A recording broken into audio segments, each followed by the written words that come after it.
சின்ன மருமகள் சீரியலோட upcoming episode என்னன்னு பார்க்கலாம். ராஜாங்கம் சன்னாசி கிட்ட பேசிட்டு இருக்காரு. பாத்தியா சன்னாசி, நம்ம கண்மணிக்கு எப்படி கல்யாண ஏற்பாடு செய்ய போகிறோம், எத்தனை மாப்பிள்ளையெல்லாம் பார்த்தோம், எதுவுமே சரிப்பட்டு வரலைன்னு எவ்வளோ கஷ்டத்தில் இருந்தோம். ஆனால் இப்போ பாத்தியா, தேடி வந்து நம்ம கண்மணியை விரும்பி இந்த மாப்பிள்ளை கல்யாணம் பண்ணிக்கணும்லாம் நினச்சிருக்காரு. அதுவும் மாப்பிள்ளை சாதாரண வேலையாக பார்க்குறாரு, எம்புட்டு பெரிய பிஸ்னஸ் செய்கிறாரு. சொல்லப்போனால் இந்த பிஸ்னஸ்க்காக நானும் பணம் கொடுத்து மாப்பிள்ளைக்கு உதவி செய்யணும்னு நினைக்கிறேன்னு சொல்ல, உடனே இதை கேட்டுட்டு இருந்த அப்பத்தாவும், ராஜாங்கம் நீ நினைக்கிறது ரொம்ப சரி, நம்மளை தேடி வந்த வரன், அது மட்டும் இல்லாமல் நீங்கள் பொண்ணுக்குன்னு எதுவுமே செய்ய வேண்டாம், மாப்பிள்ளை இங்கே கண்மணியை விரும்பினதுனால கல்யாணம் பண்ணி பொண்ணை அனுப்புனா மட்டும் போதும்னு மாப்பிள்ளையோட அப்பா எவ்வளோ நல்ல மனசோட பேசினாரு. இப்படியெல்லாம் நமக்கு மாப்பிள்ளை கிடைக்க நம்ம ரொம்ப கொடுத்து வச்சுருக்கணும், மாப்பிள்ளைக்கு நம்ம என்ன வேணாலும் செய்யலாம் போலையே அப்படின்னு அப்பத்தாவும் பேசிகிட்டு இருக்கும்போது இதை கேட்ட மோகனா ரொம்ப சந்தோஷப்படுறாங்க. உடனே ஈஸ்வரி சொல்கிறாங்க, பாத்தியா சித்ரா, மாப்பிள்ளைக்கு என்ன வேணாலும் செய்யலாமா, இவங்க எம்புட்டு பணம் கொடுத்தாலும் அதில் ஒரு லாபம் எனக்கும் கிடைக்க போகுது. ராஜாங்க மாமா பெரிய பொறுப்பில் இருக்காரு. மாப்பிள்ளையும் மாப்பிள்ளை வீட்டில் உள்ளவங்களும் பொய் சொல்லி ஏமாத்துறத இங்கே ராஜாங்க மாமா கண்டுபிடிச்சிருவாருன்னு நினச்சேன். ஆனால் கண்மணி மேலே உள்ள பாசத்தில் மாப்பிள்ளை வீட்டில் உள்ளவங்க பேசின பேச்சால் அவங்கள அப்படியே நம்பி கல்யாண ஏற்பாடை செய்கிறது மட்டும் இல்லாமல் மாப்பிள்ளையோட பிஸ்னஸ்க்கு இப்படியெல்லாம் நிறைய பணம் கொடுத்து உதவி செய்யணும்னு சொல்கிறாரே, இதெல்லாம் நான் எதிர்பார்க்கவே இல்லை.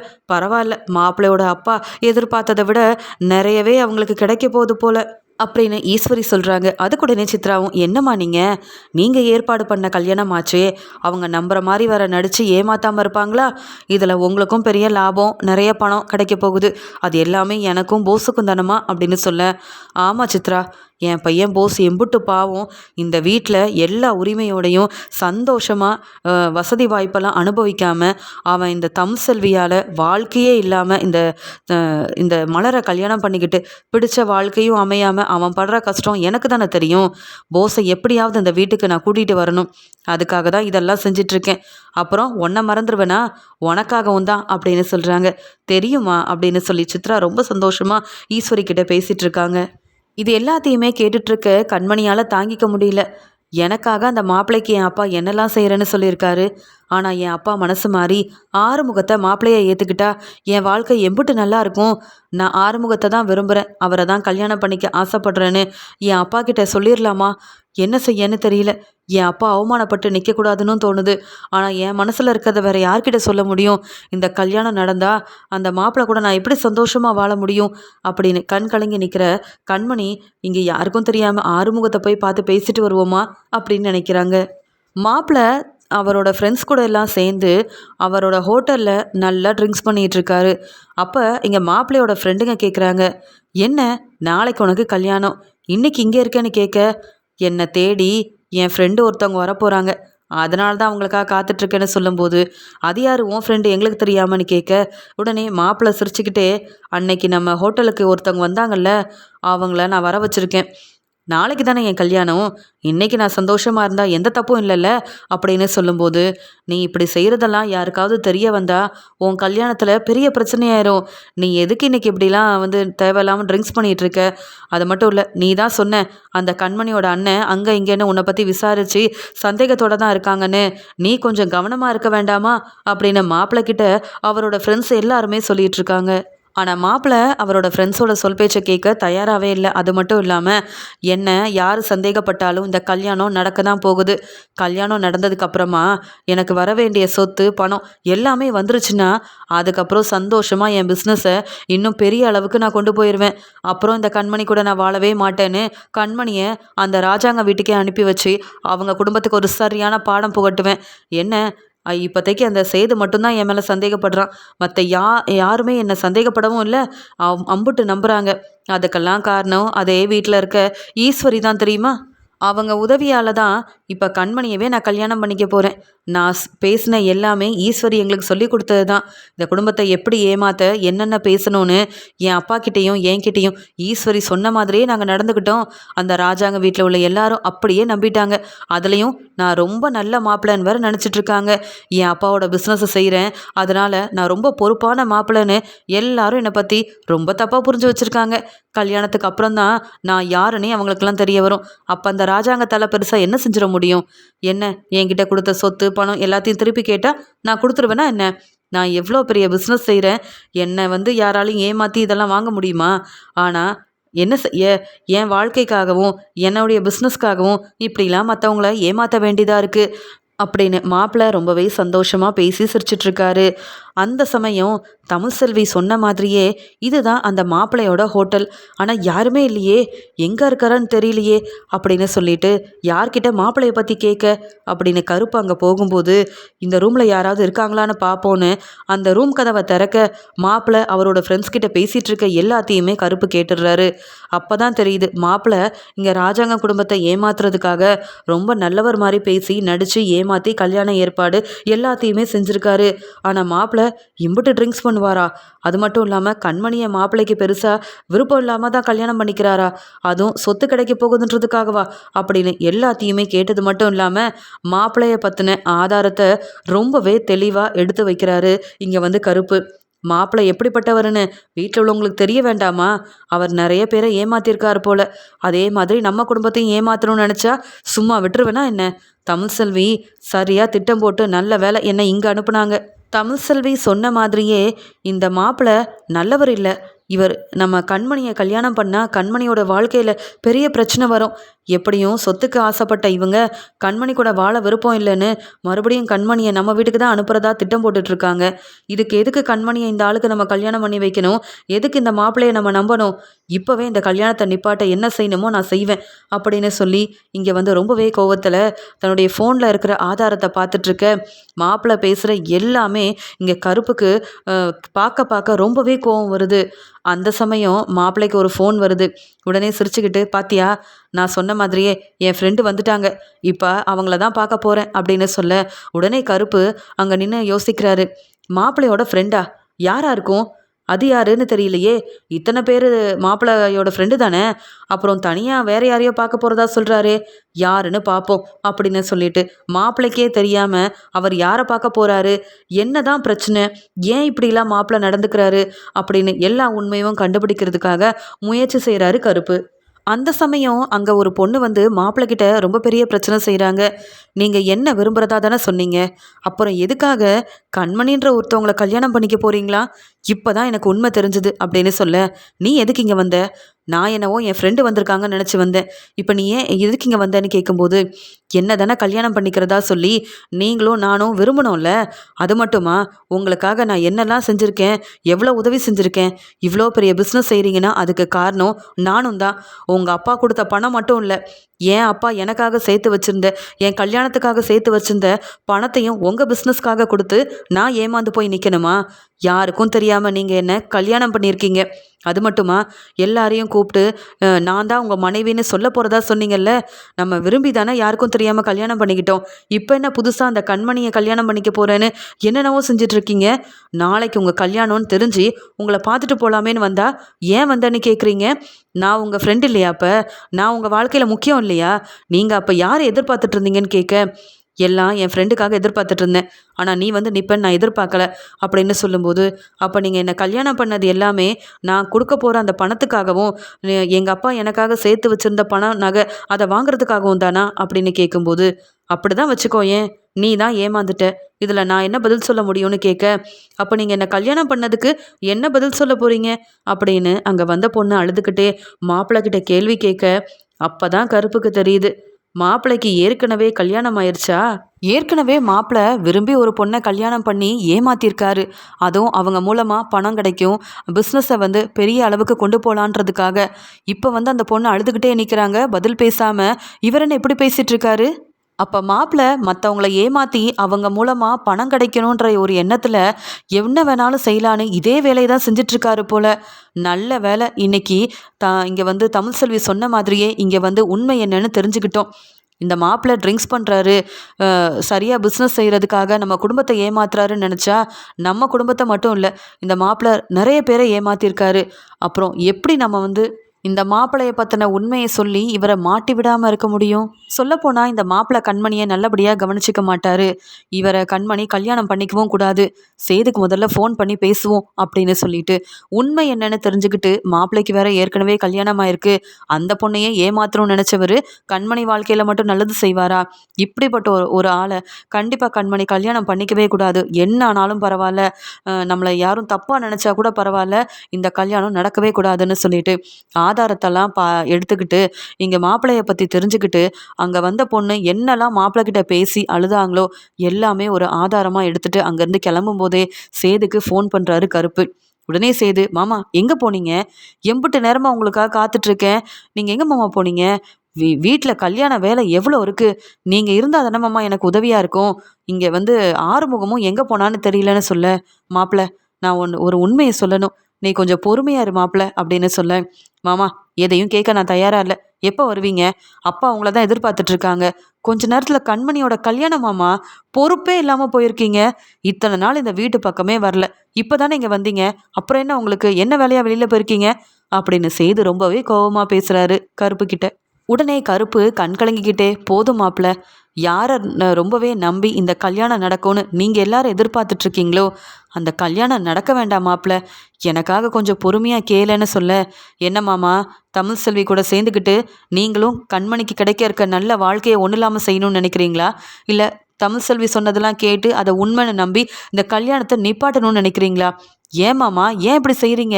உங்களை நம்பி தானே அப்பா கல்யாண பொறுப்பெல்லாம் கொடுத்துருக்காங்க. என்னவோ வெளியில் ஏதோ பொருள் வாங்க போகிறேன்னு சொல்லிட்டு போனீங்க. நீங்கள் வரவும் இல்லை. இப்போ ஃபோன் பண்ணி இந்த கல்யாணம் நடக்கக்கூடாதுன்னு சொல்கிறீங்க. ஏன் மாமா அப்படி பேசுகிறீங்கன்னு செய்து கோவமாக பேசும்போது, அப்படி தான் மாப்பிள்ள, அந்த மாப்பிள்ளை நல்லவரே இல்லை. கண்மணிக்கு பார்த்த மாப்பிள்ளை நம்மளை நம்ப வச்சு ஏமாத்திட்டாரு. சொல்லப்போனால் அந்த மாப்பிள்ளை மட்டும் இல்லை, மாப்பிள்ளையோட அப்பா அம்மான்னு எல்லாரும் நம்மளை வந்து ஏமாற்றணும், நம்ம ராஜாங்க மாமாவோட சொத்து பணம்னு எல்லாத்தையும் வாங்கணும்னு நினைக்கிறாங்க. அதுக்கு காரணமாக இந்த கல்யாணம் நடக்கணும்னு எதிர்பார்க்குறாங்க. கண்மணி அந்த வீட்டுக்கு மருமகளாக போனால் சந்தோஷமாக இருக்க மாட்டா. உன் தங்கச்சி வாழ்க்கை உனக்கு முக்கியம் இல்லையா? எனக்காக இந்த கல்யாணத்தை நீ நிப்பாட்டணும். கல்யாணத்துக்காக நான் இனி எந்த வேலையும் செய்ய மாட்டேன். என் தங்கச்சி கண்மணியை நான் கண்டிப்பாக இந்த கல்யாணம் நடந்தால் அவள் சந்தோஷமாக இருக்க மாட்டான்னு தெரிஞ்சிருந்தோம் எப்படி நான் வந்து கண்மணிக்கு இந்த மாப்பிள்ளையை கல்யாணம் பண்ணி வைங்கன்னு சொல்ல முடியும்? கண்மணியோட வாழ்க்கையை காப்பாற்றணும்னா இந்த மாப்பிள்ளைய அவர் செஞ்ச தப்புக்கு போலீஸில் மாட்டி விடணுமே தவிர்த்து இந்த மாப்பிள்ளைய நம்பி கண்மணியை கல்யாணம் பண்ணி கொடுக்கவும் கூடாது. அந்த வீட்டுக்கு கண்மணி மருமகளா போகவும் கூடாது. நான் சொல்றதை கேளு அப்படின்னு சொல்றாரு. உடனே சேது, நல்லா தெரிஞ்சுக்கிட்ட மாமா, நீங்கள் எப்பயுமே அந்த தமிழ் செல்வி குடும்பத்துக்கு சப்போர்ட்டாக இருந்தீங்கல்ல, மொய் விருந்தில் கூட நீங்கள் அப்படி தானே நடந்துக்கிட்டீங்க. இப்பயும் தமிழ் செல்வி பேச்சை கேட்டு தமிழ் செல்விக்காக இந்த கல்யாணம் நடக்கக்கூடாதுன்னு நினைக்கிறீங்கல்ல, அப்போ நீங்கள் எதுக்கு மாமா இங்கே வந்தீங்கன்னு கேட்கும்போது, நான் வந்து பேசிக்கிறேன் மாப்பிள்ள, உனக்கு சொல்லி புரிய வைக்க முடியாது. என்கிட்ட இருக்கிற ஆதாரத்தை பாரு, மாப்பிள்ளை யாரு, எப்படிப்பட்டவர், அவரோட லட்சணம் என்னன்னு அப்போ தான் உனக்கு புரிய வரும். ஏன் மாப்பிள்ள, நீ தானே சந்தேகப்பட்டு அந்த கண்மணிக்கு பார்த்த மாப்பிள்ளையை பற்றி விசாரிக்க போனேன்னு கேட்க, ஆமாம்மா விசாரிக்க போனேன். ஆனால் யாரும் உண்மையை சொல்லலையே. எல்லாரும் மாப்பிள்ளை ரொம்ப நல்லவருன்னு தானே சொன்னாங்க. நீங்கள் மட்டும் என்ன மாமா இப்படிலாம் பேசிகிட்டு இருக்கீங்க? மாப்பிள்ளை எம்பிட்டு பெரிய பிஸ்னஸ் செய்கிறாரு, தன்னுடைய அப்பா கொடுத்த பொறுப்பை அவ்வளோ கவனமாக கவனிச்சுக்கிறாருன்னு ஒருத்தர் கூட மாப்பிள்ளையை தப்பாக பேசலை. அப்படி இருக்கும்போது நான் அதெல்லாம் நம்பி தானே ஆகணும். அதுலேயும் ஈஸ்வரி சித்தி, மாப்பிள்ளை ரொம்ப நல்லவர், நம்ம வீட்டுக்கு அவர் மாப்பிள்ளையை வர கொடுத்து வச்சுருக்கணும்னு சொன்னார். எத்தனை நாள் அப்பா கண்மணிக்கு கல்யாணம் நடக்கணும்னு கஷ்டப்பட்டிருப்பாரு, எத்தனை கோயிலுக்கு போயிருப்பாரு. அது மட்டும் இல்லை, எல்லா மாப்பிள்ளையும் கண்மணியை என்னென்னவோ பேசி இந்த கல்யாணமே நடக்காமல் இருந்த கண்மணிக்கு இப்போ ஒரு நல்ல வரன் கிடச்சிருக்குன்னா அப்போ நம்ம கொடுத்து வச்சுருக்கோம்ல. என் தங்கச்சி கண்மணி மேலே உள்ள அக்கறையில் தான் இந்த கல்யாணம் நடக்கணும்னு நினைக்கிறேன். இந்த கல்யாணம் மட்டும் நடக்கல, என் அப்பா சித்தப்பான்னு எல்லாரும் தலை குனிஞ்சு நிற்பாங்க மாமா. அதுக்கு நீங்கள் காரணமாக இருக்காதீங்க. நீங்கள் முதல்ல கிளம்பி வாங்க. என்ன சொல்லணுன்னாலும் நேரில் வந்து பேசுங்க மாமா அப்படின்னு செய்து சொல்லிட்டு ஃபோனை வச்சுட்டு ரொம்பவே குழப்பத்தில் இருக்காரு செய்து. இந்த தமிழ் செல்விக்கு இதெல்லாம் தேவையா? இங்கே தேவையில்லாமல் கருப்பண்ணனை அனுப்பி இந்த ஆதாரத்தெல்லாம் கொண்டு வர சொல்லியிருப்பான்னு நினைக்கிறேன் அப்படின்னு சொல்லிட்டு தமிழ் செல்வியை பார்க்க இங்கே வந்து சேது ரொம்பவே கோபமாக கிளம்பி போகிறாரு. தமிழ் செல்வி அங்கே படிச்சுட்டு இருக்காங்க.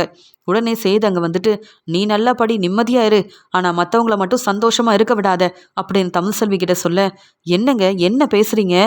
என்னால் நீங்கள் நிம்மதியாகவும் சந்தோஷமாகவும் இல்லையா அப்படின்னு கேட்க, ஆமாம், என் வாழ்க்கையில் தான் அப்படி செஞ்சேன், பிரச்சனை செஞ்சேன். என் தங்கச்சி வாழ்க்கை கூட நல்ல நல்லபடியாக இருக்கக்கூடாதுன்னு நினைக்கிறல்ல, உன்னெல்லாம் என்ன சொல்லன்னு தெரியல அப்படின்னு கோவமாக பேசி திட்டிட்டு இருக்காங்க. நான் என்னங்க தப்பு செஞ்சேன்? நான் அமைதியாக உட்காந்து படிச்சுட்டு இருக்கேன்.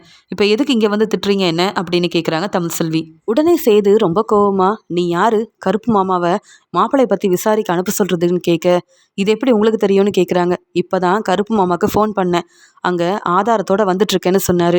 அப்போ இது எல்லாமே உன்னுடைய வேலை தானே? இந்த கல்யாணத்தை நிப்பாட்ட நீ தான் இப்படி வேலை செஞ்சிட்ருக்கேன்னா, இப்போ உன் கூட சேர்ந்து கருப்பு மாமாவும் ரொம்ப மாறிட்டாரு. இந்த கல்யாணம் மட்டும் நின்றுச்சுன்னா உன்னை மட்டும் இல்லை உன் குடும்பத்தையும் நான் சும்மா விட மாட்டேன். என் தங்கச்சி வாழ்க்கையில் எல்லாரும் இப்படி ஒரு பிரச்சனை செய்யணும்னு நினச்சிட்டிங்கல்ல? உன் அப்பா செல்லப்பாண்டி என்னைக்கு எங்கள் குடும்பத்தை ஏமாத்தினாரோ, என் அப்பா பேரை சொல்லி பணத்தெல்லாம் வாங்கி ஏமாத்தினாரோ, அன்னைக்கே உன்னையும் உன் குடும்பத்தையும் நான் சும்மா விட்டுருக்கக்கூடாது. ஏதோ அப்பத்தா சொன்னாங்களேன்னு ரொம்ப பொறுமையாக அமைதியாக இருந்தேன். எந்த உரிமையில் நீ இந்த வீட்டுக்கு வந்தேன்னு எனக்கு தெரியல. இருந்தாலும் என் அப்பத்தாவுக்காக நான் ரொம்ப பொறுமையாக இருக்கேன். ஆனால் என் தங்கச்சியோட வாழ்க்கையில் நீ பிரச்சனை செய்யலாம்னு நினச்சா அதெல்லாம் நான் பொறுமையாக பொறுத்து போகவே முடியாது. என்ன ஆதாரம் வந்தாலும் பரவாயில்ல, என் தங்கச்சி கல்யாணம் அந்த மாப்பிள்ளையோட தான் நடக்கும். கருப்பு மாமா அப்படி என்ன பெரிய ஆதாரத்தை கொண்டு வராருன்னு நான் பார்க்க தானே போகிறேன் அப்படின்னு தமிழ்செல்வியை வெளுத்து வாங்குறாரு சேது. உடனே தமிழ்செல்வி சொல்கிறாங்க, ஆதாரத்தை பார்த்ததுக்கப்புறமா நான் எதுக்காக இப்படிலாம் செஞ்சேன்னு உங்களுக்கு புரிய வரும். அது வரைக்கும் நீங்கள் புரிஞ்சுக்கவும் மாட்டீங்க. என் மேலேயும் என் குடும்பத்து மேலேயும் இருக்கிற கோவத்தில் இப்படி தான் பேசுவீங்க. உங்களை திருத்தவே முடியாது. உங்கள் குடும்பத்துக்கு நான் மட்டும் இல்லை, என் அப்பாவும் இப்போ வரைக்கும் நல்லது மட்டும்தான் செய்கிறோம். என் அப்பா செஞ்சது தப்பு, அதுக்காக அவரை நான் போலீஸில் மாட்டி விட்டுட்டேன். உங்களுக்கு தெரியும்ல, இப்போயும் எங்களை தப்பாக புரிஞ்சுக்கிட்டு இப்படி பேசினா அதில் எந்த அர்த்தமும் கிடையாது. அதான் உங்கள் மாமா கருப்பு வரேன்னு சொல்லியிருக்காருல்ல, அவர் வரட்டும், பொறுமையாக இருங்க. அதுக்குள்ளே எதுக்கு தேவையில்லாமல் வந்து என்கிட்ட பேசிகிட்டு இருக்கீங்க? நீங்கள் என்கிட்ட வந்து பேசணும், அக்கறையாக என்னை பார்த்துக்கணுன்னு நான் என்னைக்காவது உங்ககிட்ட சொல்லியிருக்கேனா? எனக்காகவும் என் வாரிசுக்காகவும் சம்பாதிக்கிறதுக்கு கஷ்டப்பட்டு ஹோட்டலில் போய் வேலை பார்த்துட்ருக்கேன். இப்படி நான் தனியாக என் வேலையை பார்த்துட்டு இருக்கும்போது எதுக்காக உங்கள் தங்கச்சி வாழ்க்கைக்காக நான் இப்படியெல்லாம் செய்யணும்னு யோசிக்கவே மாட்டிங்களா? அதெல்லாம் புரிய வரும். அது வரைக்கும் என்கிட்ட பேசாதீங்க, இங்கேருந்து கிளம்புறீங்களா அப்படின்னு சொல்லிடுறாங்க தமிழ்செல்வி. எல்லாம் திமிரா பேசுகிறல்ல, வரட்டும் என் மாமா, நான் பேசிக்கிறேன் அப்படின்னு சொல்லி கருப்பு வருவாருன்னு ரொம்ப நேரமாக சேது காத்துட்டே இருக்காரு. எல்லாரும் ரெஸ்ட் எடுக்க போயிட்டாங்க. நாம் வந்து இப்போ ஆறுமுகத்துக்கிட்ட போய் பேச வேண்டியதான் அப்படின்னு சொல்லி அழுதுகிட்டே அங்கே வந்து யாருக்கும் தெரியாமல் கண்மணி மெதுவாக வெளியில் வராங்க. ஆறுமுகம் கண்மணியை பார்த்த உடனே, என்ன கண்மணி, இங்கே என்ன செஞ்சிட்ருக்க, எதுக்கு இங்கே வந்த அப்படின்னு கேட்க, உங்களை பார்க்க தான் வந்தேன். நான் சொன்ன மாதிரி எல்லா ஏற்பாடையும் செஞ்சிட்டிங்களான்னு கேட்குறாங்க. எந்த ஏற்பாடையும் நான் செய்யலை. உண்மையாகவே நான் உன்னை விரும்பியிருக்கேன். அதுக்காக என்ன நடக்கணுமோ அதெல்லாம் நடக்கும். இல்லைனா உங்கள் அப்பா பார்த்த மாப்பிள்ளையை கல்யாணம் பண்ணிக்கிட்டு சந்தோஷமாக உன் வாழ்க்கையை நீ பார்த்துக்க. அதுக்காக இந்த வீட்டில் உள்ளவங்களை அவமானப்படுத்தி உன்னை நான் கல்யாணம் பண்ணிக்கவே மாட்டேன். நீ முதல்ல இங்கேருந்து கிளம்பு, நல்லா போய் ரெஸ்ட் எடு. யாராவது பார்த்தா உன்னை மட்டும் இல்லை என்னை சும்மா விட மாட்டாங்க. உனக்கு நல்லபடியாக கல்யாணம் நடக்கும். ஆனால் எனக்குன்னு வருமானம் வரதே இந்த வீடை வச்சு தான். இந்த வீட்டில் நான் டிரைவராக இருக்கிறதுனால எனக்கு ஏதோ சம்பளம் கொடுக்குறாங்க, என் குடும்பத்தை நான் பார்த்துக்கிறேன். அது மட்டுமா, என் குடும்பத்தில் எல்லாரும் நல்லா இருக்காங்கன்னா அதுக்கு காரணமும் ராஜாங்க ஐயா மட்டும்தான். யாராவது பார்த்தா அந்த வேலைக்கும் பிரச்சனையாயிரும். இங்கேருந்து கிளம்புறியா கண்மணி? உனக்கு நாளைக்கு கல்யாணம். அதை பற்றி சந்தோஷமாக யோசிக்காம நடக்காத நம்ம கல்யாணத்தை பற்றி நீ யோசிச்சுட்டு இருந்தா இதுக்காக நான் பதில் சொல்லவே முடியாதுன்னு சொல்ல. அப்போ நம்ம கல்யாணம் நடக்காதா அப்படின்னு கேட்குறாங்க. நடக்கவே நடக்காது. உன்னை நான் உண்மையாக விரும்பினேன், ஆனால் தெரிஞ்சே அந்த தப்பை நான் செஞ்சுருக்க கூடாது. இப்போ நீ முக்கியமா இந்த குடும்பம் முக்கியமானு பார்த்தா எனக்கு ராஜாங்க ஐயா குடும்பம் தான் முக்கியம். உன் வாழ்க்கைக்காக இவங்க பெருசாக நல்லதை மட்டும்தான் செய்வாங்க. அதனால் என்னை நீ நம்பாத, என்னை பற்றி நீ யோசிக்காத. உன்னை நான் கல்யாணம் பண்ணிக்கவும் மாட்டேன். இது என்னுடைய தெளிவான முடிவு. அதனால் நான் உன்னை கல்யாணம் பண்ணிப்பேன்ற ஆசையில் மட்டும் என்கிட்ட பேச வரவே வராத. என்னை மறந்துரு அப்படின்னு தெளிவாக சொல்லிடுறாரு ஆறுமுகம். இப்படி ஆறுமுகம் பேசுவாருன்னு எதிர்பார்க்காத கண்மணி ரொம்பவே அழுகிறாங்க. ஆறுமுகம், உங்களுக்காக தான் என்ன பிரச்சனை நடந்தாலும் பரவாயில்ல, யார் பார்த்தாலும் பரவாயில்லன்னு உங்ககிட்ட பேசுறதுக்காக வந்திருக்கேன். ஆனால் நான் யோசிக்கிற மாதிரி கூட என் வாழ்க்கையை பற்றி நீங்கள் யோசிக்கவே மாட்டீங்களா? அப்போ உண்மையாக என்ன நீங்கள் விரும்பலை அப்படி தானே அப்படின்னு கேட்கும்போது, இந்த வீட்டு மேலேயே இவ்வளோ அக்கறையாக இருக்கேன்னா நான் எப்படி உங்களை உண்மையாக விரும்பாமல் இருந்திருப்பேன்? ஆனால் இப்போ சொல்கிறேன், நான் உங்களை விரும்பலை, போதுமா அப்படின்னு பேசிகிட்டு இருக்கும்போதே, என்ன சித்ரா, யார் உட்காந்து இங்கே பேசிகிட்டு இருக்கிறது அப்படின்னு சித்ரா ஈஸ்வரி 2 பேரும் அங்கே வராங்க. சாவித்திரியும் வராங்க. இவங்க 2 பேரும் வரதை பார்க்காம கண்மணி அங்கே ரொம்ப நேரமாக ஆறுமுகத்துக்கிட்ட பேசிகிட்டு இருக்க, ஈஸ்வரி இவங்க 2 பேரும் பேசிகிட்டு இருக்கிறத கவனிக்கிறாங்க. என்ன சித்ரா நடக்குது? இந்த ஆறுமுகத்துக்கிட்ட அதுவும் இந்நேரத்தில் இந்த கண்மணி என்ன பேசிட்டு இருக்கா? நான் ஏற்கனவே சொல்லியிருக்கேன். இந்த ஆறுமுகம் நம்ம வீட்டோட கார் டிரைவர். அவன்கிட்ட தேவையில்லாம பேசாதன்னு. நாளைக்கு கல்யாணத்தை வச்சுக்கிட்டு இப்போ யாருக்கும் தெரியாம ஆறுமுகத்துக்கிட்ட இந்த கண்மணி பேசிட்டு இருக்கானா? ஏதோ ஒரு பெரிய பிரச்சனை இருக்கு. ஏதோ உண்மையை அப்ப கண்மணி மறைச்சு வச்சிருக்கான்னு நினைக்கிறேன். ஏன்னா இந்த கல்யாண ஏற்பாடெல்லாம் செய்கிறோம். கொஞ்சம் கூட கண்மணி முகத்துல சந்தோஷமே இல்லைன்றப்பவே நான் சந்தேகப்பட்டேன். இரு என்னன்னு கண்டுபிடிப்போம் அப்படின்னு ஈஸ்வரி, சாவித்ரி, இங்கே வந்து சித்ரான்னு 3 பேரும் அங்கே வந்து நிற்கிறாங்க. அப்போ தான் புரிஞ்சுக்கிறாங்க, ஆறுமுகமும் இங்கே வந்து கண்மணியும் விரும்பியிருக்காங்க. கண்மணி வந்து ஆறுமுகத்தை கல்யாணம் பண்ணணும்னு விருப்பப்பட்டு தான் இப்படி வந்து பேசிகிட்டு இருக்காங்க. ஆனால் ஆறுமுகம் அதுக்கெல்லாம் வாய்ப்பே இல்லைன்னு சொல்லிட்டு இருக்கிறத புரிஞ்சுக்கிட்டு, ஆறுமுகம் அப்படின்னு ஈஸ்வரி கூப்பிடுறாங்க. அம்மா நீங்களா அப்படின்னு கேட்குறாரு. அந்த சமயம் என்ன சித்தி அப்படின்னு கேட்குறாங்க. இங்கே வந்து கண்மணி, என்ன சித்தியா, என்ன பேசிட்டு இருக்க, என்ன செஞ்சிட்டு இருக்கீங்க? எல்லாரும் ரெஸ்ட் எடுக்க போயிட்டாங்க. என்ன கண்மணி, உனக்கு இங்க என்ன வேலை? ஆறுமுகம், கண்மணி கிட்ட என்ன பேசிட்டு இருந்த அப்படின்னு கேட்க, அது ஒன்றும் இல்லைம்மா, என்ன சொல்லி சமாளிக்கன்னு தெரியலையே அப்படின்னு ஆறுமுகம் திருன்னு முழிக்க, சித்தி நான் தான் ஆறுமுகத்துக்கிட்ட பேச வந்தேன். நீங்க ஆறுமுகத்தை எந்த கேள்வியும் கேட்க வேண்டாம். நாளைக்கு என் கல்யாணத்துக்காக உங்க கார்ல தான் வருவேன்னு ஆறுமுகத்துக்கிட்ட பேசிட்டு இருந்தேன். இதுல என்ன தப்பு இருக்கு அப்படின்னு சொல்ல, இல்லையே நீங்க தான் என்ன கல்யாணம் பண்ணிக்கணும்னு ஆறுமுகத்துக்கிட்ட நீ பேசினதால நான் கேட்டேன் அப்படின்னு சொல்லும்போது, சரியா நீங்க கவனிக்கல போல, அதனால நீங்க போய் ரெஸ்ட் எடுங்க சித்தி, எனக்கு தெரியும் அப்படின்னு சொல்றாங்க. உடனே ஆறுமுகமும், ஆமாம்மா அதை பத்தி தான் பேசிட்டு இருந்தோன்னு சொல்லும்போது, ஏன் அதை நாளைக்கு பேச முடியாதா? இப்போ உடனே பேசியே ஆகணுமா? ஆறுமுகம், எனக்கு எல்லாம் தெரியும். உன்னால இந்த கல்யாணம் நின்றுதுன்னா சேதுவே உன்னை சும்மா விட மாட்டான். பார்த்து நடந்துக்க. எனக்கு என்னவோ நீங்கள் பேசிகிட்டு இருக்கிறதுலாம் சரியாக வர மாதிரி தெரியல. இப்போவே என் ராஜாங்க மாமாவை கூப்பிட்டு என்னன்னு கேட்க சொல்லட்டுமான்னு கேட்க, உடனே ஆறுமுகம், என்னம்மா நாங்கள் என்னம்மா தப்பு செஞ்சோம்? பேசிகிட்டு இருந்தோம் அவ்வளவுதானே. அது மட்டும் இல்லை, இவங்க நாளைக்கு என்னை காரில் கல்யாணத்துக்கு கூட்டிகிட்டு போக சொன்னாங்க. அந்த கோயிலுக்கு நானே உங்களை கூட்டிகிட்டு போகிறேன்னு கண்மணி அம்மா கிட்ட சொல்லிட்டு இருந்தேன். இதில் என்னம்மா தப்பு இருக்குது? போய் ரெஸ்ட் எடுங்கம்மா. கண்மணி, போதுமா, இப்போ நம்ம வசமாக மாட்டிக்கிட்டோம், இங்கேருந்து முதல்ல கிளம்புங்க அப்படின்னு சொல்ல, கண்மணிக்கு அங்கே நின்று பேச எதுவுமே முடியல. அப்பாவுக்கு தெரிஞ்சா அப்புறம் உடனே இருக்கிற வேலையும் இந்த ஆறுமுகத்துக்கு இல்லாமல் ஆயிரும். இவங்க எல்லாரும் ஏதாவது பொய் சொல்லி இங்கே ஆறுமுகத்தை இங்கேருந்து அனுப்பிடுவாங்க. அப்புறம் ஆறுமுகத்தை பார்க்கக்கூட முடியாதே. அதனால் இப்போ எதுவுமே பேசக்கூடாதுன்னு அமைதியாக தன்னுடைய ரூமுக்கு போயிடுறாங்க கண்மணி. ஆனால் ரொம்ப கோவமாக ஈஸ்வரி சொல்கிறாங்க, ஆறுமுகம் நீ என்னெல்லாம் செஞ்சிட்ருக்கேன்னு நீங்கள் பேசுனதில் நான் தெளிவாக புரிஞ்சுக்கிட்டேன். ஆனால் நீயும் இந்த கண்மணியும் என்னை ஏமாத்தணும்னு நினைக்கிறீங்க. நாளைக்கு மட்டும் கண்மணியோட கல்யாணம் நல்லபடியாக நடக்காம இந்த குடும்பத்தை அவமானப்படுத்தணும்னு நினச்சி எங்களை ஏமாத்த ஏதாவது செஞ்ச, அப்புறம் நீயும் உன் குடும்பத்தில் உள்ளவங்களும் சந்தோஷமாக இருக்க முடியாது. அதை புரிஞ்சு நடந்துக்க. இந்த வீட்டில் நீ சாதாரண கார் டிரைவர். அந்த நிலைமை உனக்கு புரியணும். உன்னை போனால் போதுன்னு இந்த வீட்டில் இடம் கொடுத்து தங்க வச்சு சாப்பாடெல்லாம் கொடுத்து நல்ல சம்பளமும் கொடுத்துட்ருக்கோம். இந்த குடும்பத்துக்கு நீ பிரச்சனை செய்யணும்னு நினச்சேன்னா ராஜாங்க மாமா சேது 2 பேர்கிட்டையும் வசமாக மாட்டிப்ப. அதனால நீ கண்மணி பேச்செல்லாம் கேட்டுட்டு இருக்காம இந்த குடும்பத்துக்கு நல்லது செய்யணும்னு நினச்சா நீயும் நல்லபடியாக இருக்கலாம். புரியுதுல நான் சொல்கிறது அப்படின்னு ஈஸ்வரி பேசிட்டு அங்கேருந்து போக, ஆறுமுகம் கண்கலங்கி நிற்கிறாரு.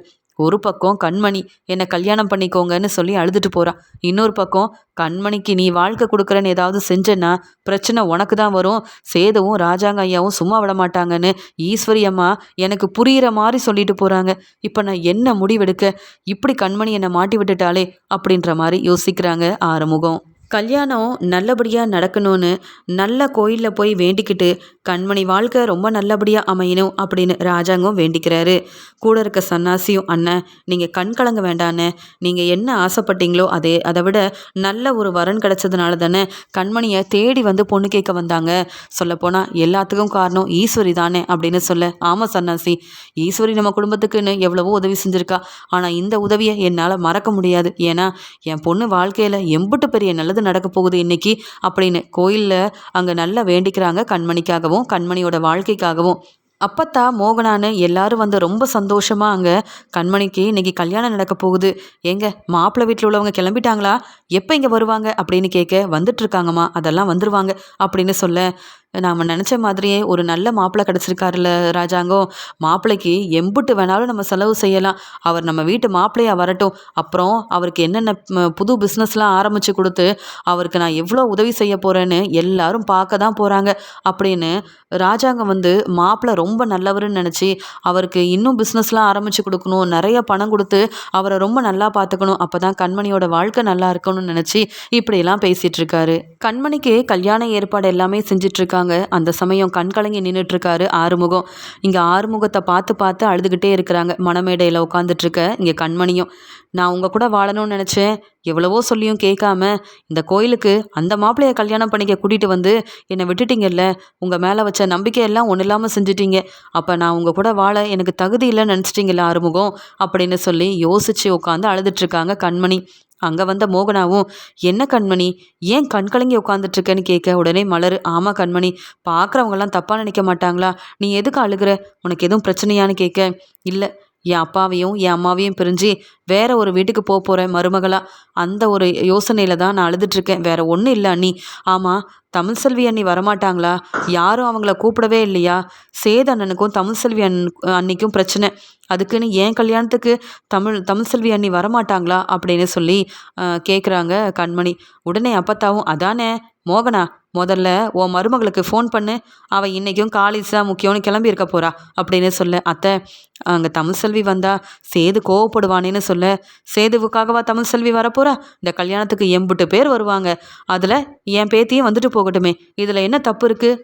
கண்மணியே கேட்டதுக்கப்புறமா தமிழ்செல்வி வர வேண்டான்னு நாம ஏன் யோசிக்கணும், அப்படி சொன்னால் கண்மணி ஆசைப்பட்டா அதான் தமிழ்செல்வியை நான் வர வச்சேன்னு சேதுக்கிட்ட நான் பேசி புரிய வச்சுக்கிறேன் அப்படின்னு மோகனா கிட்டேருந்து ஃபோனை வாங்கி அப்பத்தா இங்கே தமிழ்செல்விக்கு ஃபோன் பண்ணுறாங்க. தமிழ்செல்வி யோசிக்கிறாங்க, எந்த ஒரு உண்மையவும் கண்டுபிடிக்க முடியாமல் தான் கஷ்டப்பட்டுட்டு இருக்காரு போல் கருப்பண்ணை வராமல் நான் எப்படி அந்த கல்யாணத்துக்கு போய் உண்மையை நிரூபிக்கிறது, கல்யாணத்தை நிப்பாட்டுறதுன்னு தமிழ்செல்வி ரொம்ப பதட்டமாக இருக்கும்போது இங்கே ஃபோன் வருது. என்ன மோகனாத்தை ஃபோன் பண்ணுறாங்க, எதுவும் பிரச்சனையா என்ன அப்படின்னு ஃபோன் எடுத்து அத்தை அப்படின்னு பேச உடனே அப்பத்தா பேசுகிறாங்க, நான் தான் தமிழ்செல்வி, என்ன இம்பிட்டு நேரம் ஆகியும் இந்த கண்மணியோட கல்யாணத்துக்கு நீ வரவே இல்லை அப்படின்னு கேட்க, அப்பத்தான் நான் வரவா, உங்கள் பேரை நான் வரக்கூடாதுன்னு சொல்லிட்டாங்கல்ல அப்படின்னு சொல்ல, நீ ஒன்றும் சேதுக்காக வர வேண்டாம், நான் இந்த வீட்டோட எல்லா முடிவையும் நான் தான் எடுப்பேன்னு உனக்கு தெரியாதா, நீ கிளம்பி வா, கண்மணி ஆசையாக உன்னை பார்க்கணுன்னு சொல்கிறா, கண்மணிக்கு இன்றைக்கி கல்யாணம் முடிஞ்சு மாப்பிள்ளை வீட்டுக்கு கிளம்பி போயிட மாட்டாளா, அதுக்காக தான் சொல்கிறேன், நீ கிளம்பி வந்தே ஆகணும், சேது உன்னை எதுவும் சொல்ல மாட்டான், நான் பார்த்துக்கிறேன், என் பேத்தி நீ இல்லாமல் எங்கள் வீட்டு கல்யாணம் நடக்கிறதா, உரிமையோட நான் இந்த வீட்டு மருமகன்னு நீ நிப்பன்னு பார்த்தா நீ என்ன, உனக்கு படிப்பு தான் அவ்வளோ முக்கியமாயிருச்சா அப்படின்னு சொல்கிறாங்க. நான் கண்டிப்பாக வருவேன் அப்பத்தா, நீங்கள் சொல்லி நான் வராமல் இருப்பேனா அப்படின்னு சொல்லிட்டு கண்மணி சந்தோஷமாக இருக்காளான்னு கேட்க, கண்மணிக்கு என்ன, அந்த மாப்பிள்ளைய வேண்டான்னு கண்மணியால் சொல்ல முடியுமா, அம்புட்டு நல்ல மாப்பிள்ளையெல்லாம் பார்த்துருக்கா ஈஸ்வரி, அப்புறம் எந்த பிரச்சனையும் இல்லாமல் அந்த வீட்டுக்கு மருமகளாக வாழ போகிற சந்தோஷத்தில் இருக்கா கண்மணி, நீ வந்தால் மட்டும் போதும் தமிழ்செல்வி அப்படின்னு சொல்லிட்டு அப்போ தான் ரொம்ப சந்தோஷத்தில் ஃபோனை வைக்கிறாங்க. ஒவ்வொருத்தரையும் பார்த்துட்டு இருக்காங்க கண்மணி. எல்லாரும் எம்பிட்டு சந்தோஷமாக இருக்காங்க, ஆனால் எனக்கு மட்டும் இந்த கல்யாணத்தை செஞ்சுக்க விருப்பமே இல்லை, சந்தோஷமும் இல்லை, அதை ஏன் என் வீட்டில் உள்ளவங்க புரிஞ்சுக்க மாட்டேங்கிறாங்க, என் வீட்டில் உள்ள எல்லாரை பற்றியும் இந்த ஆறுமுகம் யோசிக்கிறாரு, விரும்பின என்னை பற்றி யோசிக்க மாட்டேங்கிறாரே அப்படின்னு ரொம்பவே அழ ஆரம்பிக்கிறாங்க. மாப்பிள்ளை வீட்டிலேருந்து எல்லாருமே வராங்க. அந்த சமயம் இங்கே ராஜாங்கம் சன்னாசின்னு மாப்பிள்ளைய உட்கார வச்சு நல்லா உபசரிக்கிறாங்க. உடனே மாப்பிள்ளையோட அப்பா, சரியான நேரத்துக்கு நாங்கள் வந்துட்டோம்ல சம்மந்தின்னு கேட்க, ஆமாம் ஆமாம், நீங்கள் எவ்வளோ பெரிய ஒரு நல்லது என் குடும்பத்துக்கு செஞ்சுருக்கீங்கன்னு உங்களுக்கே தெரியாது, சொல்லப்போனால் இதெல்லாம் மாப்பிள்ளைக்காக தான் அப்படின்னு மாப்பிள்ளை வந்த உடனே அவருக்காக வாங்கி வச்சுருந்த நகை எல்லாத்தையுமே இங்கே மாப்பிள்ளையோட அப்பா முன்னாடியே மாப்பிள்ளைக்கு போட்டு விடுறாங்க. இதை பார்த்த உடனே மாப்பிள்ளையோட அப்பாவும் மாப்பிள்ளையோட அம்மாவும் ஒருத்தர் பார்த்துக்கிறாங்க. பரவாயில்ல, வந்த உடனே எம்புட்டு நகையை என் பையனுக்காக கொடுக்குறாங்க, பரவாயில்ல, இந்த ராஜாங்கம் சொன்னதை விட இந்த கண்மணியோட வாழ்க்கை நல்லா இருக்கணுன்றதுக்காக தன்னுடைய மாப்பிள்ளைக்கு இம்புட்டு செய்வார்னு நான் எதிர்பார்க்கவே இல்லை அப்படின்ற மாதிரி ரொம்ப சந்தோஷத்தில் இருக்காங்க. ஈஸ்வரி சொல்கிறாங்க, அண்ணே பார்த்தீங்களா, மாப்பிள்ளைக்கு எங்கள் ராஜாங்க மாமா எம்புட்டு மதிப்பு மரியாதை கொடுத்து வாங்கி வச்சுருந்த நகையெல்லாம் கொடுக்குறாரு அப்படின்னு ஈஸ்வரி ரொம்ப பெருமையாக பேச, உடனே ராஜாங்கம், இது மட்டும் இல்லை ஈஸ்வரி, நம்ம வீட்டு மாப்பிள்ளைக்கு அங்கே புது காரே வாங்கி நிப்பாட்டியிருக்கேன், இந்தாங்க மாப்பிள்ளை, இந்த கார் உங்களுக்கு தான், காரோட சாவி உங்களுக்கு தான் அப்படின்னு மாப்பிள்ளை கிட்ட கொடுக்க, என்ன மாமா இதெல்லாம் எனக்கு எதுக்கு அப்படின்னு மாப்பிள்ளை ரொம்ப நல்ல விதமாக பேசுகிறாரு. என்ன மாப்பிள்ளை, நீங்கள் என் பொண்ணை கல்யாணம் பண்ணிக்க போகிறீங்க, என் பொண்ணுக்கு ஒரு நல்ல வாழ்க்கையை கொடுக்க போகிறீங்க. எங்கள் வீட்டு மாப்பிள்ளைக்கு இதெல்லாம் நாங்கள் செய்யாமல் இருப்போமா? சேது, நீ சொல்லு, மாப்பிள்ளைக்கிட்ட வாங்கிக்க சொல்லுன்னு சொல்லும்போது, ஆமாம் மாப்பிள்ளை, இந்த கார் உங்களுக்கு தான், இந்த நகை உங்களுக்கு தான். சொல்லப்போனால் உங்களுக்காக என் அப்பா இன்னும் என்னெல்லாம் செய்யணும்னு ஆசைப்பட்டிருக்காரு தெரியுமா? இந்த கார் சாவியை வாங்கிக்கோங்கன்னு சொல்ல, உடனே மாப்பிள்ளையோட அப்பாவும் மாப்பிள்ளையை பார்த்து சிரிச்சுக்கிட்டு, வாங்கிக்க வாங்கிக்க நந்தகுமார், உனக்காக தானே. ஓ மாமனார் கொடுக்கறத நீ ஏன் வேண்டான்னு சொல்லணும்? நம்ம வீட்டுக்கு கண்மணி வர நம்ம கொடுத்து வச்சிருக்கணும். எப்படிப்பட்ட மருமக நம்ம வீட்டுக்கு வரப்போறா பாத்தியாமா அப்படின்னு தன்னுடைய மனைவி கிட்ட பெருமையாக பேசிட்டு இருக்காங்க. ஆனால் கல்யாணம் ஆனதுக்கப்புறமா கண்மணிக்கும் எனக்கும் சரிப்பட்டு வரலன்னு மறுபடியும் கண்மணியை ராஜாங்க வீட்டுக்கே அனுப்பிடணும் அப்படின்ற திட்டத்தோடு தான் இந்த கல்யாணமே நடக்குதுன்னு தெரியாத ராஜாங்கம் அவங்க பேசின எல்லாத்தையும் நம்பி இப்படி மாப்பிள்ளைக்காக ஒவ்வொன்றையும் செய்ய இங்கே வீட்டில் உள்ள எல்லாரும் ரொம்ப சந்தோஷமாக இருக்காங்க. மாப்பிள்ளையும் அவ்வளோ சந்தோஷமாக இருக்க இதெல்லாம் பார்த்து கண் கலங்கி உட்காந்துட்டு இருக்காங்க கண்மணி. இங்கே செய்து சொல்கிறாங்க, நான் இப்படிப்பட்ட ஒரு மாப்பிள்ளையை போய் சந்தேகப்பட்டு அதுவும் தமிழ் செல்வி சொன்னதுக்காக விசாரிச்சது பெரிய தப்பு தான். மாப்பிள்ளைகிட்டையும் பேசாமல் மன்னிப்பு கேட்டுடலாமா அப்படின்லாம் நினச்சிட்டு இருக்கிறாங்க. அந்த சமயம் மாப்பிள்ளை நல்லா ஏமாத்துறாருன்னு தெரியாமல் ராஜாங்கம் மாப்பிள்ளையை கூப்பிட்டு போய் மணமேடையில் உட்கார வச்சு அவர்கிட்ட ரொம்ப சந்தோஷமாக பேசுகிறாரு. தாலி எடுத்து கொடுத்து கண்மணி கழுத்தில் தாலி கட்டுங்க மாப்பிள்ளைன்னு சொல்ல, அதே மாதிரி மாப்பிள்ளையும் சிரிச்சுக்கிட்டே கண்மணி கழுத்தில் தாலி கட்ட போகும்போது அங்கே போலீஸ் வந்து இந்த கல்யாணத்தை கொஞ்சம் நிப்பாட்டுறீங்களா அப்படின்னு சொல்லிடுறாங்க. இதை எதிர்பார்க்காத ராஜாங்கம், என்ன எதுக்காக இப்போ போலீஸ் இங்கே வந்திருக்காங்க சேது, என்னையா என்ன நடக்குதுங்க அப்படின்னு கேட்க, மாப்பிள்ளை உடனே என்ன நடக்குதுன்னு தெரியலையே, எதுக்காக இவங்கெல்லாம் வந்திருக்காங்கன்னு புரியலையே அப்படின்னு சொல்லி அங்கே யோசிக்கிறாங்க. மாப்பிள்ளையோட அப்பாவும், சார் என்ன சார் கல்யாணம் நடக்க போது நீங்கள் வந்து இப்படி நிப்பாட்டுறீங்க ஏன் சார் அப்படின்னு கேட்கும்போது, என்ன உங்கள் பையன் தானே இவர் பெரிய பிஸ்னஸ் செய்கிறாருல, எத்தனை முறை தான் கல்யாணம் பண்ணுவீங்க? ஆமாம், என்ன நினச்சிட்ருக்கீங்க? யாரை ஏமாத்தணும்னு நினைக்கிறீங்க? ராஜாங்க குடும்பத்தை ஏமாத்தினா நாங்கள் சும்மா விட்டுருவோமா என்ன? அவர் எவ்வளோ பெரிய பொறுப்பான வேலையில் இருக்கார். இப்போ தான் உங்கள் பையனோட லட்சணம் என்னன்னு எங்களுக்கே தெரிய வந்தது. அதான் உண்மையை சொல்லி கல்யாணத்தை நிப்பாட்டலாமேன்னு வந்தோம். நீங்கள் என்ன ஒன்றும் தெரியாத மாதிரி கேட்குறீங்க? உங்கள் பையன் என்ன செஞ்சுருக்கான்னு உங்களுக்கு தெரியாதான்னு மாப்பிள்ளையோட அப்பாவை பார்த்து போலீஸ் கேட்கும்போது அங்கே வந்து தமிழ்செல்வியும் கருப்பும் வந்து நிற்கிறாங்க. உடனே சேது, என்ன தமிழ்செல்வி, இது உன் வேலை தானான்னு கேட்குறாங்க. ஆமாங்க, என் வேலை தான். ஆனால் இன்னும் போலீஸ் சொல்ல போகிறத தெளிவாக புரிஞ்சுக்கோங்களேன் அப்படின்னு சொல்லும்போது அங்கே வந்த போலீஸும் நடந்த எல்லாத்தையும் சொல்கிறாங்க. இந்த மாப்பிள்ளை ஏற்கனவே ஒரு பொண்ணை விரும்பி கல்யாணம் பண்ணியிருக்காரு. அது மட்டும் இல்லாமல் அந்த பொண்ணுக்கிட்டேருந்து பணம் நகைன்னு எல்லாத்தையும் வாங்கி ஏமாத்திருக்காரு. அந்த பொண்ணு என்னெல்லாம் பேசியிருக்காங்கன்ற ஆதாரத்தை பாருங்கன்னு கருப்புக்கிட்ட ஏற்கனவே இருந்த ஆதாரத்தை ராஜாங்க முன்னாடி காமிக்க உண்மை என்னன்னு தெரிஞ்சுக்கிறாங்க. இதை பார்த்த மாப்பிள்ளையோட அப்பா உடனே மாப்பிள்ளையோட அம்மா கிட்ட சொல்கிறாங்க, என்னது இது, நம்ம எந்த உண்மையெல்லாம் தெரியக்கூடாதுன்னு நினச்சோமோ எல்லாமே வந்து ஆதாரமாக இவங்களுக்கு கிடச்சிருக்கே. அதுக்கு தான் சொன்னேன், நம்ம பையனை பற்றின உண்மை யாருக்குமே தெரியக்கூடாதுன்னு. இப்படி இந்த ஆதாரத்தை சேதுவோட மாமா கருப்பு கொண்டு வருவார், போலீஸில் நம்ம மாட்டி விடுவாருன்னு எதிர்பார்க்கவே இல்லையேன்னு சொல்ல, மாப்பிள்ளைய முதல்ல எந்திரிக்க சொல்லுங்கள். உங்கள் பொண்ணுக்கும் இந்த மாப்பிள்ளைக்கும் கல்யாணம் நடந்தால் பெரிய பிரச்சனையாகும். அது மட்டும் இல்லை, இவர் பிஸ்னஸ் மட்டும்தான் செய்கிறாருன்னு நினச்சிட்டு இருக்கீங்கல்ல, இந்த மாப்பிள்ளை எவ்வளோ பெரிய தப்பு பண்ணியிருக்காருன்னு உங்களுக்கு தெரியுமா? எத்தனை பேரை ஏமாத்திருக்காரு. தன்னுடைய பிஸ்னஸ்க்காகவும் பிஸ்னஸ் நல்லபடியாக முன்னேறணுன்றதுக்காகவும் அடுத்தவங்களோட பணத்தை ஏமாற்றி இவர் முன்னேறிக்கிட்டே போகிறாரு. ஆனால் இவரால் ஏமாந்தவங்க இவரை ஒன்றும் செய்ய முடியாமல் கம்ப்ளைண்ட் கொடுத்துருக்காங்க. இது தெரியாமல் சரியாக விசாரிக்காமல் எப்படி உங்கள் பொண்ணை இந்த மாப்பிள்ளை கல்யாணம் பண்ணி கொடுக்கணும்னு நீங்கள் எதிர்பார்த்தீங்க அப்படின்னு ராஜாங்கத்துக்கிட்ட கேட்க, உடனே தமிழ்செல்வி சொல்கிறாங்க, இது மட்டுமா, இவர் ஏற்கனவே செஞ்ச தப்புக்கு ட்ரீட்மெண்ட்லாம் வேறு எடுத்துகிட்ருக்காரு. அந்த ஒரு ஆதாரத்தையும் காமிக்கிட்டோமா, எங்கே போய் யார்கிட்ட இவர் ட்ரீட்மெண்ட் எடுத்தாருன்ற உண்மையெல்லாம் தெரிஞ்சால் உங்களால் தாங்கிக்கவே முடியாது. இந்த மாப்பிள்ளை கண்மணியை கல்யாணம் பண்ணுறதுக்கு காரணம் கூட சொத்து பணம் அதுக்காக மட்டும்தானே தவிர்த்து இது எல்லாமே ஈஸ்வரியோட திட்டம். கண்மணிக்கு அங்கே இங்கேன்னு மாப்பிள்ளை பார்த்தீங்க, எதுவுமே நல்லபடியாக அமையலை. அந்த ஒரு காரணத்தை வச்சுக்கிட்டு இந்த சொத்து பணம் இந்த மாப்பிள்ளைக்கு போனால் நமக்கும் ஒரு லாபம் கிடைக்கும்னு ஈஸ்வரி தான் இந்த குடும்பத்தை பற்றின உண்மையை சொல்லாமல் ஏமாற்றி இப்படி ஒரு கல்யாண ஏற்பாடையே செஞ்சுருக்காங்க. இந்த மாப்பிள்ளையை கண்மணி கல்யாணம் பண்ணால் கண்மணி சந்தோஷமாக இருக்கவும் மாட்டா. இவங்க எல்லாரும் சேர்ந்து நம்ம குடும்பத்தை ஏமாற்றி அதுக்கப்புறம் நம்மளை தலைகுனிய வைப்பாங்க. இதெல்லாம் நம்மளுக்கு தேவையா அப்படின்னு தமிழ்செல்வி சொன்னது மட்டும் இல்லாமல் சேதுக்கிட்ட அங்கே சாமி உண்மையை சொல்லிடக்கூடாதுன்றதுக்காக இந்த மாப்பிள்ளையோட அப்பா பணம் கொடுத்து அவரையே பொய் சொல்ல வச்சாருல, அந்த ஒரு காரணத்துக்காக இந்த சாமி என்னெல்லாம் செஞ்சாருன்னு போலீஸ்கிட்ட அவரையும் மாட்டி விட்டு அவர் மூலமாகவே அங்கே எல்லாருக்கும் உண்மை தெரியணும்னு சொல்லி இங்கே போலீஸ் அந்த சாமியவும் கூப்பிட்டு வந்து எல்லாரும் முன்னாடி உண்மையை சொல்ல வைக்க அப்போ தான் மாப்பிள்ளையோட லட்சணம் என்னன்னு தெரியுது. இவர் நல்லா ட்ரிங்க்ஸ் பண்ணுவார். அது மட்டும் இல்லாமல் தன்னுடைய ஃப்ரெண்ட்ஸ் கிட்ட அங்கே ஹோட்டலில் வச்சு பேசிகிட்டு இருந்த எல்லா ஆதாரத்தையுமே ஒன்று ஒன்றா தனக்கு கிடைச்ச ஆதாரத்தை கருப்பு காமிக்க இதை எதிர்பார்க்காத ராஜாங்கம் அந்த மாப்பிள்ளை குடும்பத்து மேலே இருந்த கோவத்தில் மாப்பிள்ளைய மணமேடையிலேருந்து இறங்கி வர சொல்லி பலார் பலார்னு வெளுத்து வாங்குறாரு. யாரடா ஏமாத்த பார்த்த? நல்ல வேலை என் வீட்டு மருமக தமிழ்செல்வி உண்மையை கண்டுபிடிச்சா. கருப்பு, நீ இப்படிலாம் உண்மையை கண்டுபிடிச்சி என் பொண்ணோட வாழ்க்கையை காப்பாற்றுவேன்னு நான் எதிர்பார்க்கவே இல்லைப்பா அப்படின்னு சொல்லி மாப்பிள்ளையோட அப்பாவையும் வெளுத்து வாங்கும்போது, ஆமாம் நாங்கள் தப்பு செஞ்சோன்னா அதுக்கு காரணம் உங்கள் வீட்டில் உள்ள ஈஸ்வரி தானே. பணத்துக்கு நாங்கள் மட்டுமா ஆசைப்பட்டோம், அந்த ஈஸ்வரி தான் எல்லாத்துக்கும் காரணம்னு சொல்லும்போது உடனே போலீஸ் சொல்கிறாங்க, எங்களுக்கு எல்லாமே தெரியும், அதனால தான் நாங்கள் உண்மை என்னன்னு தெரிஞ்சுக்கிட்டு ஆதாரத்தோட வந்தோம், இந்த கல்யாணத்தையும் நிப்பாட்டிட்டோம். நல்ல வேலை உங்கள் பொண்ணோட வாழ்க்கையில் எந்த பிரச்சனையும் இவங்களால நடக்கலை. இனியாவது யோசித்து நல்ல முடிவாக எடுத்து உங்கள் பொண்ணுக்கு ஒரு வாழ்க்கையை அமைச்சு கொடுங்க அப்படின்னு சொல்லி உண்மை தெரிஞ்சதாலையும் ஆதாரம் கிடைச்சதாலையும் மாப்பிள்ளை மட்டும் இல்லாமல் மாப்பிள்ளை வீட்டில் உள்ளவங்க ஈஸ்வரின்னு எல்லாரும் மாட்டிக்கிறாங்க போலீஸ்கிட்ட. அங்கே வந்த போலீஸ் ஈஸ்வரி மாப்பிள்ளையோட அப்பா மாப்பிள்ளைன்னு எல்லாரையும் வெளுத்து வாங்கி அங்கேருந்து கூட்டிகிட்டு போகும்போது மாப்பிள்ளை ரொம்பவே கோவமாக ராஜாங்கத்துக்கிட்ட சொல்கிறாரு, நான் உங்கள் குடும்பத்தை சும்மா விட மாட்டேன்னு சொல்ல, உன்னால் என் குடும்பத்தை ஒன்றும் செய்யவே முடியாது அப்படின்னு சொல்லும்போது ராஜாங்கம் மாப்பிள்ளைக்காக போட்டு விட்ட நகை, காரோட சாவின்னு எல்லாத்தையுமே சேது வெளுத்து வாங்கி மாப்பிள்ளை கிட்ட இருந்து வாங்கிடுறாரு. எல்லாரும் முன்னாடியும் ரொம்ப தெளிவாக யோசித்து உண்மையை கண்டுபிடிச்சி இங்கே போலீஸையும் வர சொல்லி நல்லபடியாக தமிழ்செல்வி என் பொண்ணோட வாழ்க்கையை காப்பாற்றுனது மட்டும் இல்லாமல் உண்மையவும் நிரூபித்து நல்ல வேலை எந்த பிரச்சனையும் நடக்காமல் பார்த்துக்கிட்டா.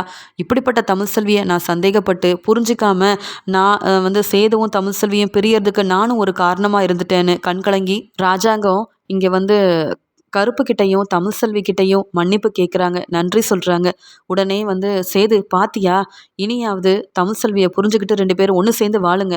அது மட்டும் இல்லாமல் கண்மணியோட வாழ்க்கையில் பிரச்சனை செஞ்சது யாரெல்லான்னு தமிழ்செல்வி மட்டும் கண்டுபிடிக்க கருப்பை அனுப்பலைன்னா கருப்பால் கூட இந்த உண்மையை கண்டுபிடிச்சிருக்க முடியாது. இப்படிப்பட்ட தமிழ்செல்வியை நீ தலையில் தூக்கி வச்சு கொண்டாடணும். ஆனால் நீ புரிஞ்சுக்காமல் எவ்வளோ பிரச்சனை செய்கிற அப்படின்னு அப்பத்தான் இங்கே கோவமாக சேதுவை திட்டுறாங்க. அப்போ தான் கண்மணி ரொம்ப சந்தோஷமாக இருக்காங்க. தமிழ்செல்வி அண்ணி எதுவுமே எனக்காக செய்ய மாட்டாங்க, உதவி செய்ய மாட்டாங்கன்னு நினச்சேன். ஆனால் சரியான நேரத்தில் போலீஸை கூட்டிகிட்டு இந்த கல்யாணத்தை நிப்பாட்டி என் வாழ்க்கையில் வர இருந்த பிரச்சனையவே ஒன்றும் இல்லாமல் செஞ்சுட்டாங்க அப்படின்னு கண்மணி அங்கேருந்து தமிழ்செல்வி கிட்ட நன்றி சொல்கிறாங்க. எப்படியோ இந்த கல்யாணம் நடக்கலன்ற மனசு வேதனை இருந்தாலும் கண்மணியோட வாழ்க்கையில் இனி யாராலையும் பிரச்சனை வராது, என் பொண்ணை நானே பார்த்துக்கிறேன் அப்படின்னு கண்கலங்கி நிற்கிறாரு ராஜாங்கம். தமிழ்செல்வி சேது ஒருத்தர் புரிஞ்சுக்கிட்டு தமிழ்செல்வி நம்ம குடும்பத்துக்காக எம்பிட்டு பெரிய நல்லது செஞ்சுருக்கா, இது புரியாமல் நான் ரொம்ப திட்டேன் அப்படின்னு மன்னிப்பும் கேட்குறாரு சேது. அது மட்டும் இல்லாமல் போதும் தமிழ்செல்வி, இனி நீ பிரிஞ்சு இருக்க வேண்டாம், நாம் அந்த சின்ன வீட்லேயும் இருக்க வேண்டாம், எல்லார் கூடயும் இந்த வீட்லேயே இருக்கலாம் அப்படின்னு சொல்லி தமிழ்செல்வியை கைப்பிடிச்சு தன்னுடைய வீட்டுக்கு உரிமையோடு கூட்டிகிட்டு போகிறாரு சேது. இதை பார்த்துட்டு இருந்த சாவித்திரி தாமரைக்கு அவ்வளோ கோவம் வருது. நாம் நினச்சது ஒன்று நடந்தது ஒன்றா இருக்குது, பரவாயில்ல இந்த ஒரு காரணம் போதும் அப்படின்னு ராஜாங்கத்துக்கிட்ட, அண்ணே நீ கவலைப்படாதனே, கண்மணியோட வாழ்க்கை இனி என்ன ஆகுமோன்னு நீ எதுக்கும் யோசிக்காத, அந்த ஈஸ்வரி தான் உன்னை ஏமாத்திட்டாங்க, என் மேலே உனக்கு நம்பிக்கை இருக்குல்ல, நான் உன் தங்கச்சி தானே, அண்ணே கண்மணிக்காக ஒரு நல்ல மாப்பிள்ளையை நான் பார்த்துருக்கேனே, அந்த பையனை கண்மணிக்கு கல்யாணம் பண்ணி வைனே, நீ எந்த சொத்து பணம்னு எதையும் தர வேண்டாம், அந்த மாப்பிள்ளை வீட்டில் உள்ளவங்க எதையும் எதிர்பார்க்கலனே, நான் சொல்கிறத நம்பி கண்மணிக்கு நான் பார்த்த பையனை கல்யாணம் பண்ணி வைனே அப்படின்னு இங்கே ரொம்ப உரிமையோட சாவித்திரி சிரிச்சுக்கிட்டே பேச இருந்த கோவத்தில் சாவித்திரி தாமரையை ராஜாங்க பலார்னு வெளுத்து வாங்குறாரு. அந்த ஈஸ்வரி சொன்ன எல்லாத்தையும் நம்பி நான் ஏமாந்தது போதாதுன்னு உடனே நீயும் இந்த கல்யாணத்தை நடத்தி வைக்க வேற யாரையோ கூட்டிகிட்டு வரேன்னு சொல்கிற, உன்னை நான் ஏற்கனவே நம்ப மாட்டேன்னு உனக்கு தெரியும்ல, உன் லட்சணம் என்னன்னு எனக்கு தெரியாது, யாரும் என் பொண்ணு கண்மணிக்கு மாப்பிள்ளை பார்க்க வேண்டாம், கண்மணி மனசில் என்ன இருக்குன்னு புரிஞ்சுக்கிட்டு கண்மணிக்குன்னு ஒரு நல்ல வாழ்க்கையை என்னால் அமைச்சு கொடுக்க முடியும், இனி யாரையும் நம்பி நான் ஏமாறவே மாட்டேன், கண்மணிக்காக நான் என்ன வேணாலும் செய்வேன், நீ உன் வேலையை மட்டும் பாரு அப்படின்னு சாவித்திரி தாமரையை வெளுத்து வாங்கிட்டு அங்கேருந்து சந்தோஷமாக கண்மணியை ராஜாங்கம் கூட்டிகிட்டு போகிறத பார்த்து தமிழ்செல்வி சந்தோஷப்படுறாங்க.